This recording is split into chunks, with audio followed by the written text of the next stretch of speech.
Brazil are up and running with their first win of this World Cup, and the most impressive part of the victory over Costa Rica was that they never stopped believing they would get a winner. Towards the end, Costa Rica were under more and more pressure. Their players went to ground easier and stayed down for longer as they tried to waste time. This is not prohibited in football in this part of the game, but Brazil just kept going. They were the ones who had showed more willingness to go forward, to attack, from the outset, and were rewarded. It was a deserved victory, and there were signs that Brazil were starting to play the way we want them to, moving the ball quickly, using the wide areas to create space and speed in their counterattacks.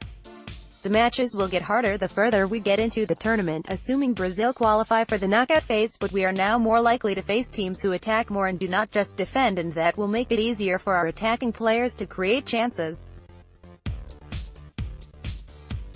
This was a vastly improved performance compared with the one against Switzerland.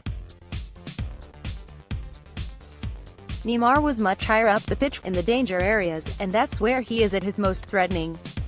He created a lot of problems for Costa Rica, with one of them becoming another controversial VAR decision. Was it a penalty when Neymar fell to the ground? The referee first blew his whistle, but then, after watching the video replay, changed his mind and overturned the penalty. Was he right to do so? Well, the Costa Rica defender stopped the continuity of Neymar's movement with a touch, but it was not enough to be called a penalty. Neymar did not try to stay up and fight against the defender, and therefore the touch was not enough to be considered a penalty. Once again, it showed that despite VAR, it is not always easy to come to a decision. This Brazil team have so much individual quality, and on Friday we started to see that, but we can see even more of that. Playing as a team is important, but from the midfield and forwards we need more of the quality of those players who can create chances individually. We also need more players in the box. If we do that, when we get near the goal, we can create even more opportunities. Against Costa Rica we showed that it can happen. Roberto Firmino came off the bench and showed his quality against Costa Rica. Photographed Carlos Garcia Rollins, Reuters. It is not always that easy to play against a team that's set up very defensively. I remember playing against Sweden in the 2016 Rio Olympics, and they had 10 players defending and trying to hit us on the counterattack. We were doing everything we could, putting as much pressure on them as possible, but in the end we could not break them down. The game went to extra time and penalties, and we lost. It is important to have patience, and Brazil had that against Costa Rica. Some people have said Brazil have not been entertaining, but that is a typical opinion of a fan.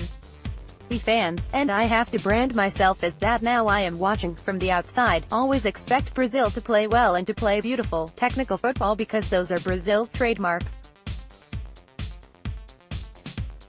Then, when that does not happen, people do not like it and criticize them. However, in the history of our national team, we have memories of generations with great teams playing the game wonderfully but were not able to win the World Cup. The result is what matters. Brazil can play beautiful football or not, but winning the World Cup is what will matter for the fans and the players, nothing else.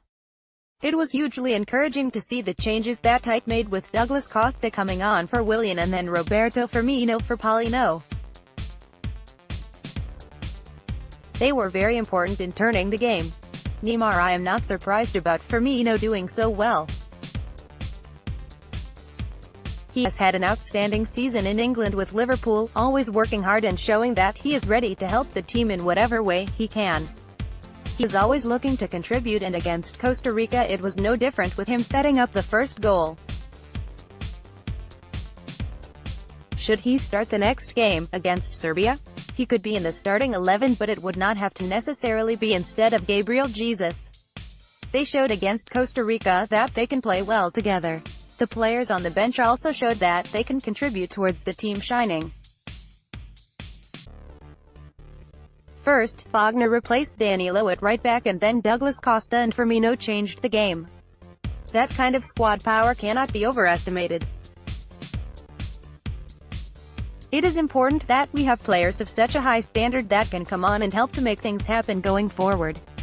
Finally, Neymar had a much better game. He is looking to overcome all the challenges thrown at him, and that is what I and every other Brazilian is hoping for, that he gets back to his best level. Then we will have an even greater chance of winning the World Cup.